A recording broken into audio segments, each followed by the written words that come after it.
Welcome back to Building and Breaking, where we talk about how brands are built, trust is broken, and what salon owners, hairstylists, creatives, and pro beauty brands can learn. I'm your host, Nina Kovner, and oh my God, this is a really special episode to kick off 2026. Now, before we begin, I want to share a little context. A few months ago, I recorded an episode of Building and Breaking about a hairstylist named Katie, known on TikTok as at Walmart Hairstylist. Her videos showed up. If you haven't heard that episode, which I'm going to recommend you do, but her videos had started to show up on my FYP. And as someone who has spent decades helping salon owners, hairstylists, and pro beauty brands build trust through brand fundamentals, I noticed something immediately. And it wasn't like a trend, it wasn't a tactic, it wasn't hot takes, it wasn't unpopular opinions, it wasn't rage bait. It was care, trust, and value so clearly and consistently expressed. And in that episode, I said something that may have surprised people. I know it surprised Katie. I said in that episode, I think this might be AI. And not because I was judging Katie or Walmart or anything, but because I honestly have never seen this level of consistent, high touch client care coming from a value based salon or hairstylist on TikTok. And as I recorded that episode, of course, I didn't know Katie. I thought, I mean, it could be AI. I was going to be pissed if it was. Um, but there's so much I did not know about Katie's brand until we connected after that episode aired. And what became so clear to me is her personal values, her approach behind the chair, her relationship with her clients were exactly what her content reflected. And I mean, in this day and age, that means a lot. So today, I am so incredibly honored, excited, thrilled. Oh my God, Katie is not AI, Katie is real. And welcome, Katie, to Building and Breaking. Thank you. It's so great to have you here. You know, Building and Breaking is not a guest podcast format, yet when we connected, it was abundantly clear that we needed to get you on this podcast so people could hear from you. And I have so many questions. I have so many questions. Uh, so you know, how long have you been doing hair? Like, what inspired you to get into the industry? I have been behind the chair for almost 2 years now. I have I've always just touched with makeup and hair and everything in the beauty industry. And honestly, I got a really bad haircut when I was 16, and Mm. I knew from then that I wanted to be honest and trustworthy and try my best not to do that to anyone. And it is so abundantly clear watching your TikToks that the connection that you make with your clients, you're talented. There's no question, but there's a lot of talented people out there, right? It's about so much more than talent. What do you love most about working with your clients? I really love connecting and hearing their stories and just I love being a real person to them. Sometimes in the beauty industry, I feel like we can get sidetracked and distracted by this beautiful person behind us who has the perfect hair and the perfect makeup. But I like to be real and raw and create that space for my client. How do you, since there was, I mean, you've only been doing hair 2 years, which is just mind blowing to me. Uh, how do you build that connection when you have someone like a walk-in coming into the salon? Are there questions you ask? Is it energy? Is it a little bit of all of that? It is all the questions. I definitely am a question asker. I start off by, how are you? Are you from around here? That really breaks the ice, and then I just go into it. And as long as you keep answering my questions, I'm going to keep asking questions. I love that. And I felt that the first time we connected in the DMs, I felt that because you were asking me questions. And I Mhm. love that. I absolutely love that. You know, I talk often about trust. I talked a lot about trust in your episode. And because trust is the foundation, right? It's the foundation of long-term relationships with clients. And trust is built through consistency. And the thing that I said in that episode is that your videos weren't like viral transformations, trending sounds. They were simple. They were they are storytelling in the simplest, most authentic way. Showing up early at the salon. The TikTok you did about why you fold towels. I mean, to some people that could be like, what? Why would I do that? But it says so much about who you are as a hairstylist and now a fast growing content creator, which we'll get into later. But listening, serving, storytelling, the storytelling, it's so obvious. Like the stories that you tell about your clients. There was a client that was like 90. I remember there was one of the TikToks where your client's like 90 and you're in your 20s. And how interesting that was to you to learn from them. Like people feel that. Mhm. And the Mhm. people watching your TikToks feel that. There's comments like, she's so calming. I trust her. She makes people feel safe. She's like the Bob Ross of stylists. She treats her clients with kindness and respect. When you hear that, how does that make you feel? It makes me feel really good. It definitely does. It feels like I'm definitely in the right industry for sure. Absolutely. No question. And your clients can tell you care. How do you show your clients you care? Like throughout the experience? Like what are some ways that clients know you care? It's kind of silly when I say it, but I feel like it's really the little things. When we're talking about our consultation, I'm like, what are we doing today? And I'll put my hands on their shoulders. I'll ask them, is it okay if I go ahead and start checking out your hair while we talk about what we're doing today? While they're at the shampoo bowl, when they're leaning back, I will take and I'll hold the base of their head and I'll guide them back down. When they're sitting up from the shampoo bowl, I'll put my hand on their back and help them up. It's little things. I feel like touch can go a long way. You're absolutely right. It is the little things. Because again, talent only gets you so far. You could be super talented and just a complete dick. And Mm-hmm. that doesn't work, right? And again, you show this so beautifully. You do beautiful hair. Like you are a natural educator. When I watch your TikToks, but what really caught me was that it wasn't just like, oh, I'm sectioning here. It's you tend to thread your stories with those little things, with those experiential things that make you not only connect that you're connect it's so fascinating on TikTok. You're not only connecting with consumers, you're connecting with hairstylists. And I did talk about that in the last episode.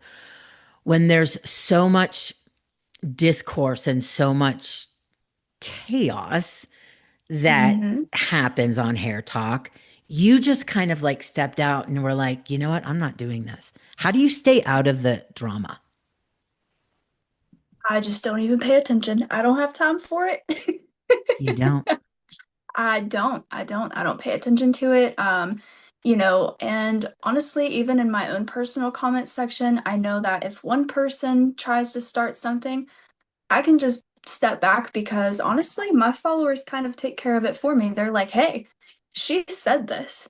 Hey, she doesn't like that. And they're so respectful about it. And I think that is because I have created a space where if you're going to correct somebody or if you're going to say something, keep in the back of your mind that's a person, you You know? 1,000% have done that because I've seen a couple TikToks where you have um, done something. I don't know whether it's a technique or a product or an approach or something, and you say thank you for that suggestion. You thank your, I'm guessing, followers that have said, "How about try this?" or "Have you ever thought of this?"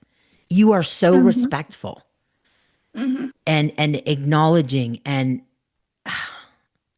That's amazing. Okay, again, so many questions. You talk about luxury on a budget, and I talked about this a lot in the episode I did on you because it's such an area of confusion for our industry. And that was one of the things that really jumped out at me is that you are very clear on who you serve in this current place that you're working, in the current position of your personal brand. It is very much a value market position. And Mhm. yet, yet you call it luxury on a budget. Tell me what that means to you. Tell us what that means to you. I mean, it's luxury to me is when you come in and you can relax and again, really enjoy that luxurious space, a hot towel under your neck, someone who offers you, something to drink, or I can't necessarily do that in the position that I'm in, but while they're processing, I'll say, hey, if you need to go grab a drink, go for it. I think, that's showing them it's, we may have to edit this part out. Gotta think Oh, about it we're for a not minute. editing anything out. No, it's showing you care. I mean, it really Yes, comes back to care. yes, Whether you actually can provide the beverage or you you invite them to go find a beverage, that still says you care. yes, yes. That and, I think a lot of the times too, a Walmart salon or like a Great Clips salon, anywhere like that, stylists aren't offering, hey, we do deep condition masks here. Did you know that? Hey, you can get a blowout here. Did you know that? And it's so incredibly, stupidly inexpensive. A deep conditioning mask at Walmart is $7.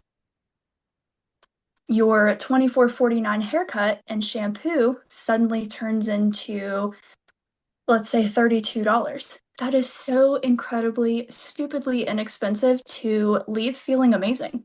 That's Right. luxury on a budget. That is because it again it goes back to that care and that Hmm. value.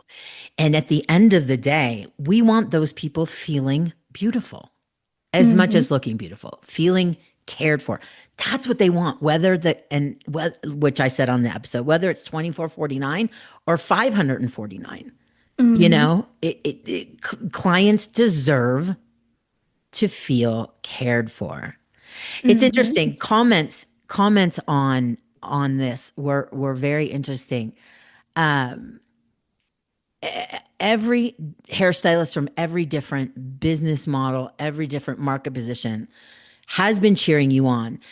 Some of the comments: luxury isn't marble floors or fancy things; it's how you make people feel. Normal people need haircuts too. Hmm. I'd trust her more than a $500 salon. Um, how how would you how would you say that there was a comment? Hair is a want, not a need.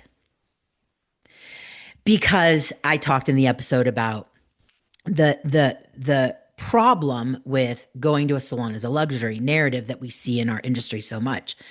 And I've said for years, no, going to a salon is not a luxury. Going to a luxury salon is a luxury, Hmm. right? So this comment, hair is a want, not a need.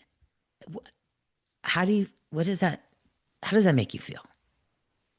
To me, that makes me sad. And honestly, it doesn't reflect from the stylist that that person has seen in the past. It reflects from the industry. I feel like we have taken things and we've ran too far with them. There is absolutely no need that a haircut should cost $60, $75. Absolutely not. A haircut is to make you feel good, to feel refreshed. It's literally self-care. You have to take care of yourself. Why can't we charge 24.49 for a haircut? You're going to attract more people in your door and more people are going to appreciate you for that. And there's definitely a market for that, and Yes, there is. that's so important to remember is there actually is a market for $500 haircuts. It's Mm-hmm. small. It's a small market, Hmm. But to say just because someone is in that market that someone does not deserve a haircut at 24.49, that's where I see such a huge problem. And again, Hmm. why I wanted to do the episode I did on you, because I'm like, no, this exists. Like Hmm. these, just like, Range Rovers exist, and so do Kia Souls. Like Hmm. there's different markets, different people, different budgets. And again, what you have shown us is that you can deliver this incredible experience Hmm. on a budget. Hmm. And I think that's one of the reasons that there are so many stylists that are flocking to your page. And that's why you've gone from zero to over 100,000 followers in what seems like 5 minutes. I know. It's been a couple months. It's been a month, 2 months. You know, um, I I think one of the things that again, why I can't stop talking about you and why I'm just so grateful for your voice and that you exist is we did get a lot of comments on my TikTok about the episode from people like at Great Clips and from people that have worked at Hair Cuttery feeling like they are seen as less than in the industry. Mhm. And you see that too because those people are on your page. I And do, and I work with it every day. you do. Well, that's changing because you are showing that you, oh, I just want to scream. What would you say to a hairstylist that looked down on working at a value-based salon?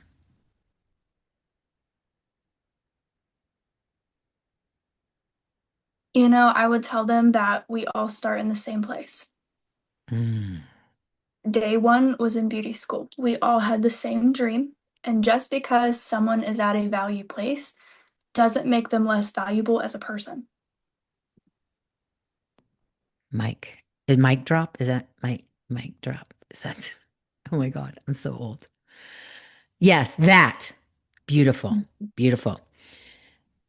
Okay, so I want to get into I want to get into content creation. Mhm. I remember watching one of your TikToks, um, and you said you've been wanting to be a content creator since you were 15. Can you tell us Mhm. a little bit about that? Oh gosh. I was a teenager when the big rainbow and that big makeup was super popular. I think we're coming back into it, that 2016 era.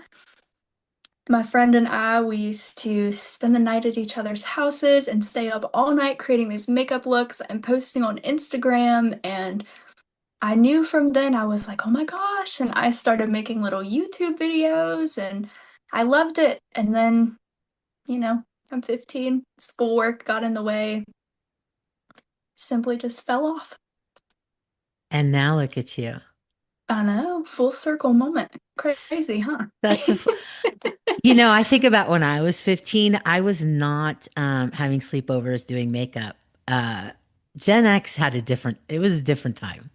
When you just said that, I'm like, what was I doing at 15? I'm like, oh, I can't talk about that on the podcast.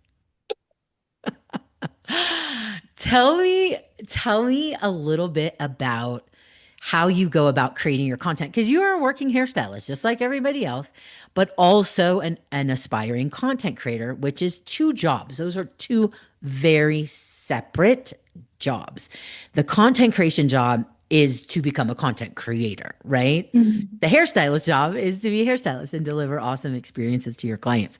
So tell me a little bit about your content creation process. Well, it's been trial and error so far. Of course, I'm going to backtrack for a minute, the luxury on a budget. On our busiest days, like Saturday, I'm very busy, of course, but I still want to make sure that I'm making time and connecting with my clients. So I made a boundary and I don't film on Saturdays anymore. I'm strictly behind the chair, and the other days of the week, which is 3 to 4 days, I'm creating content because it's slower. Love that. Hmm. And you don't film Hmm. all your clients because another healthy Right. boundary. Right. I do not film all of my clients because, some are like, no, absolutely not. Others are children. Now, sometimes accidentally there may be a child that's in the background of my video, but I will tell the parent, hey, I do TikTok, explain the whole spiel. And if they're like, oh, yeah, that's fine, I'm like, okay, great. And I try to edit out the child the best that I can. I do that. And on my days off, I feel like I'm working 24/7 now. You are. Yes, my days off, I'm editing, I'm thinking of my next content, I'm emailing, doing a podcast, Yes, you different are. things.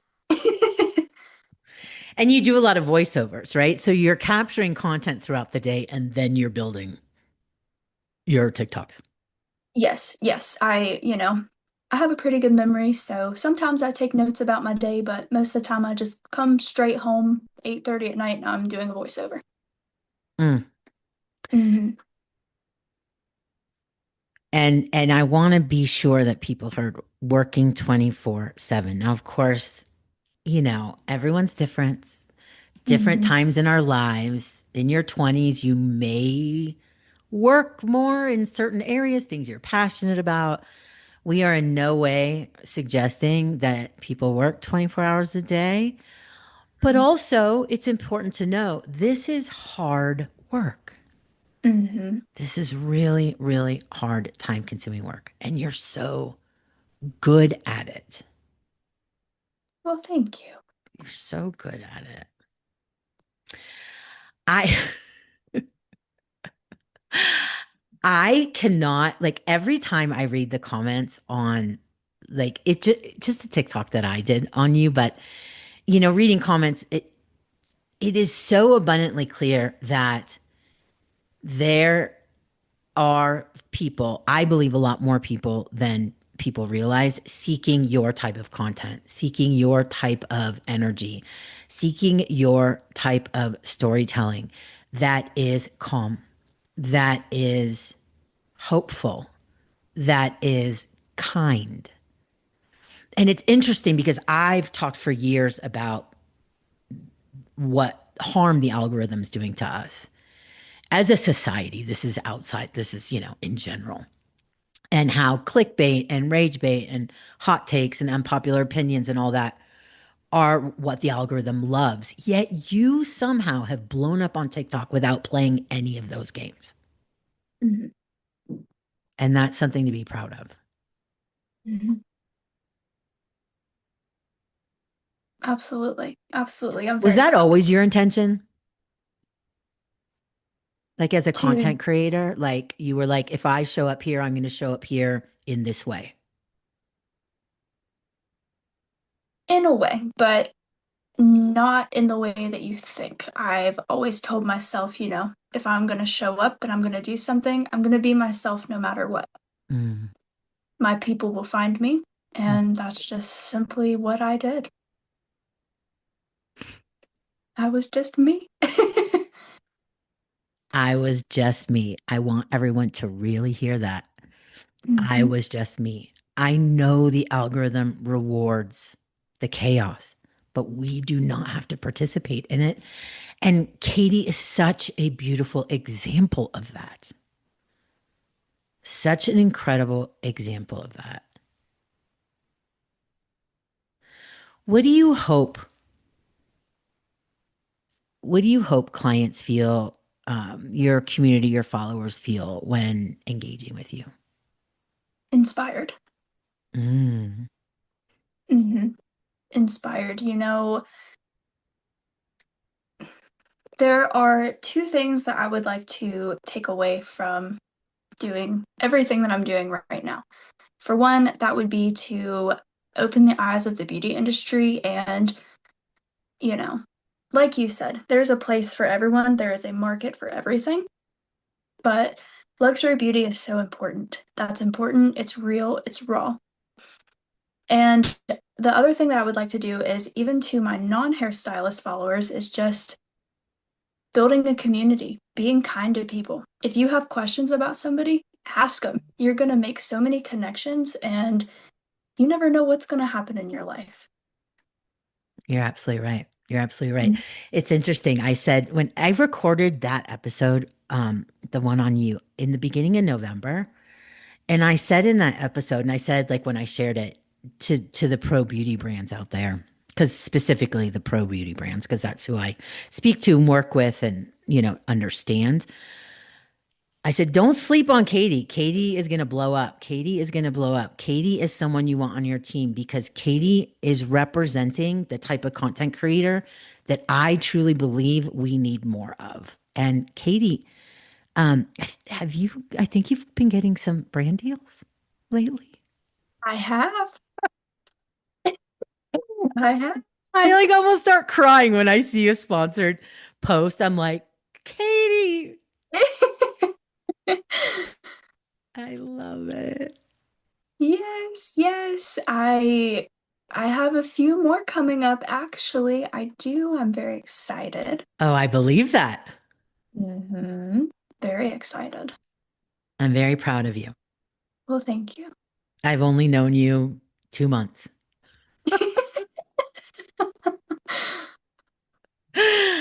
And I'm so, so proud of you. Is there anything else you'd like to share? I think that you've really, really shared some wisdom. What are you looking forward to this year? Just growing, just, continuing to grow. I kind of feel like I'm starting to find my place in my content creation. I am really looking forward to doing more free hair transformations. Love that. Yes, that is amazing. I love that so much. Can you You tell know, us a little bit about the free hair transformation program? yeah, absolutely. So I started by just posting a TikTok. I did a free hair transformation on my coworker actually. She was going to pay me and I was like, "You know what, girl? I got you. Don't worry about it." And it blew up so tremendously. I was like, this might be for me because I've always wanted to give back some way to my community. And I went on Facebook and I typed up a post, looking for a model for a free hair transformation. And I did another one. And actually, Jeremy the Fun Hairstylist, he donated some money to me and he was like, you know what? I hope you continue to do this. So every free hair transformation video that I post, the engagement, I make some money off of it. And that video, that money immediately rolls over and I do another one. Love that. Hmm. That's the energy I'm talking about. You know, that's the energy that people are craving. Hmm. That feeling of real connection, not performative connection. Right. And And the free hair transformation, it goes deeper for me just because I feel like in life I have been given several chances to try again and start over. So I really feel like if I can give someone the confidence for free to wake up and try again and start over, I'm gonna do that. mm, Hmm. I love that. Hmm. Wow. You know, it's so interesting, from when I recorded the episode, thinking that it was a big possibility you could be AI.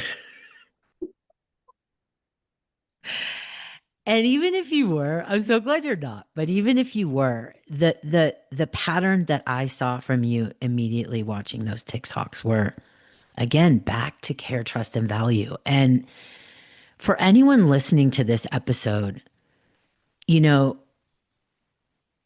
Katie didn't develop some big strategy to build this as she just shared with us. She just wanted to be herself. And it's obvious how deeply you care about your clients, how you build trust and deliver value. And I think for everybody listening to this, especially this year, even though I've been talking about this a long time, Katie isn't the exception. Katie, you're the reminder. I think you are the mirror to our industry, to ourselves, that back to the reason we decided to get in this industry to begin with. Hmm. Because a majority of the people in this industry care deeply, just like you do. They do. However, again, thanks to social media, it doesn't always seem that way. Hmm. And it's so easy to lose perspective. And you are the reminder. You are such a beautiful reminder, role model, example of this exists everywhere. There are Katie's everywhere in our There are. industry that are kind, that care deeply about their clients and their community and each other. And I'm so grateful that your content landed on my FYP. I'm so grateful we connected.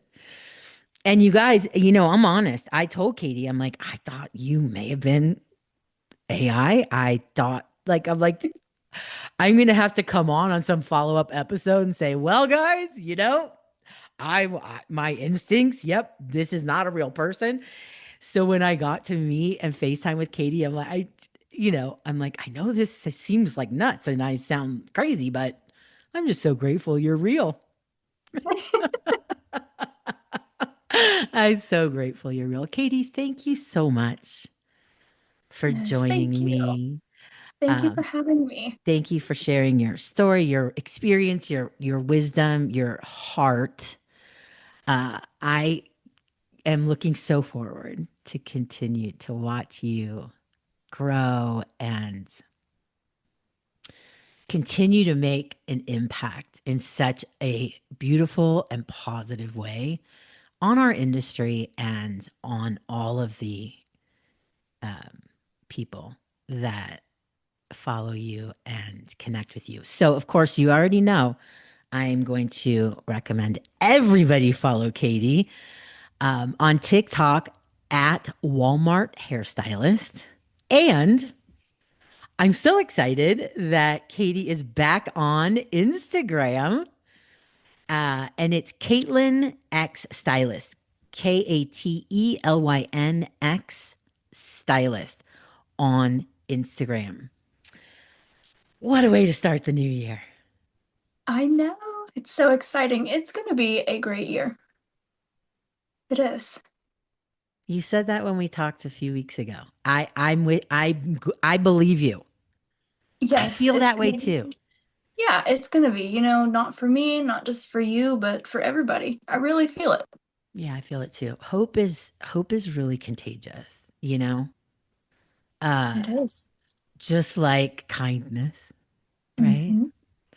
And boy, do we need that. We need so much of that. So thank you. Thank you for literally just being such a light in my life and in the over 100,000 lives of the people that follow you on TikTok. Thank you, Katie. And thank you, everyone, for listening. This was so cool to do a guest episode. I told Katie before we started recording, I'm a little nervous because I haven't done a guest episode in so long. Um, so yeah, what a great way to do one. Katie, thank you for being so generous with your time. And for those of you that have not listened to the original episode that I did on Katie, I'm going to link it in the show notes. I think for context and for so many of the lessons, of course, I'm going to recommend you listen to that episode.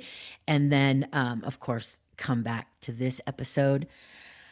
As Katie said, it's going to be a great new year. I'm always going to err on the side of optimism. I know sometimes it's difficult to do that, but I do have hope for this year. And yeah, I'm excited. So thank you so much for listening, for supporting Building and Breaking, for supporting me, and for your new bestie, Katie, for supporting Katie.